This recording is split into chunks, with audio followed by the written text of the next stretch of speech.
ऐसा कुछ? हमने प्राइवेट रेजोल्यूशन मूव किया था अपने तरफ से, क्योंकि मेरा ये मानना है कि जो भी चीज़ हो रहा है वो सदन पे उसको डिस्कस करना बहुत ज़रूरी है। अगर यहाँ पे हम डिस्कस नहीं करेंगे तो हम कहाँ पे डिस्कस करेंगे? This is the highest body where people elects us, sends us to discuss things which affects us. तो हमें नकारा गया कि हमें ये बताया गया कि अभी हम इसे अलाउ नहीं कर सकते, सिचुएशन काफ़ी टेंस है। तो इसके चलते और ये भी बोला गया कि ये सब्सिडाइज है मैटर। तो मैंने तो बोला था ये तो सब्सिडाइज नहीं है, तो court is already disposed of. तो मेरा ये भी अभी भी ये विश्वास है कि हमें इसके बारे में डिस्कस करना चाहिए। अलग अलग लेजिस्लेटर्स का इस पर अलग अलग राय है। मेरा राय तो ये है कि हमें इस पर डिस्कस करना चाहिए। तो हमने सरकार को उस दिन हमने स्पीकर को मिले हैं, हम 3-4 एमएलए जाके, तो हमने कॉलिंग अटेंशन मोशन को हमने दरखास्त किया है। हमने बोला कि रेजोल्यूशन को आप नहीं माने तो कॉलिंग अटेंशन को हमें मौका दीजिए। हम किसी के खिलाफ नहीं है, हम इसको विस्तार में डिस्कस करने चाहते हैं। हम बताना चाहते हैं कि ये क्या है, ये क्या नहीं है, क्यों नहीं होना चाहिए। मैं आपको बता दूं कि हमारे जो सरकार है काफ़ी सक्षम है। हमारे पेमा खांडू सरकार, हमारे चाउनोमेन सरकार।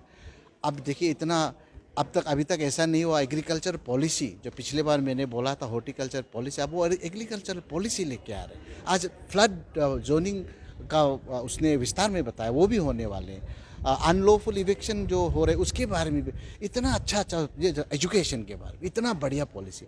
लेकिन अगर स्टेट शांत नहीं होंगे, स्टेट अगर डिवाइड होंगे, तो फिर हम इन चीज़ों को किस तरह हम इसको how do we achieve that? Because I believe कि ऐसा कुछ भी इस जंक्चर पे हमको यूनिटी बहुत ज़रूरत है अरुणाचल को, क्योंकि ये एक स्ट्रेटेजिकली लोकेटेड स्टेट है। चीन हमारे बिल्कुल सामने पे है, भारत सरकार पूरा इंटरनेशनल समुदाय हमें देख रहा है। मेरा ये मानना है कि कोई भी चीज़ गलत हो सही हो, अब अरुणाचल में ऐसा चीज़ न लागू नहीं करना चाहिए जिससे कि सोसाइटी में बंटवारा हो, जिसमें अरुणाचल बट जाए। तो मैं उन सब के खिलाफ हूँ। और मेरा ये मानना है कि मेरा ये जो सरकार है, हमारा जो ये सरकार है, by the people, of the people, for the people है, वो काफ़ी सक्षम है।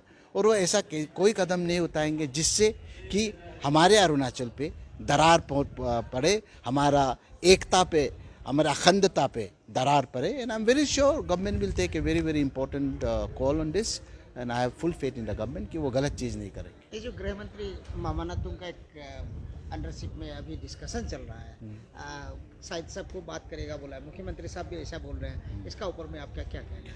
देखिए, बात करना ये तो डेमोक्रेटिक सेटअप का प्रिंसिपल है, लेकिन मेरा ये मानना है कि बात बहुत पहले करना चाहिए था, जब 6 महीने आपने मांगा था।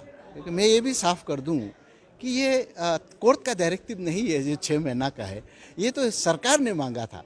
ये तो सरकार ने मांगा था। जब कोर्ट ने पूछा पीआईएल के तहत कि आप इस पर क्या कर रहे हैं, तो सरकार ने बोला कि हम इसके ऊपर ऑलरेडी हम रूल बना रहे हैं, तो रूल बनाने के लिए हमें 6 महीना चाहिए। ये कोर्ट ने था समय नहीं दिया, ये सरकार ने मांगा है। जब सरकार ने मांगा है तो कोर्ट ने बोला ठीक है आप 6 महीना लीजिए, उसके बाद रूल बनाइए। It was disposed of. तो उस समय पे सबको बुलाना चाहिए था। मेरा मानना ये है कि जब उसको ये ऑर्डर मिला, you should have called all the stakeholders that time. बताना चाहिए था, हमारे विधायकों को सबको बुलाना चाहिए था, विचार विमर्श करना चाहिए था उसके ऊपर, ये सही है या गलत है, तभी जाके हम बोल सकता था। अभी देखिए 11th आवर पे बुलाया गया है, फिर भी और आई से इज कि it's never too late to do good things. अगर सबको लगता है ये गलत है, सबको लगता है इसके कारण हमारे स्टेट पे बंटवारा हो सकता है, हमारे स्टेट पे जो शांत है वो भंग हो सकता है, तो ऐसा चीज को लेके आना क्या जरूरी है? जो कभी 45-46 ईयर्स हो गए, अरुणाचल इतना बढ़िया से चल रहा था, सब समुदाय यहाँ मिल के रह रहा था। आज तक आपने कुछ सुना है? गोधरा कांड हो गए, बाबरी मस्जिद तोड़े गए, यहाँ पे कभी क्या रिलीजियस कभी आपने देखा है वार? कभी बंटवारा देखा है? कभी नहीं हुआ।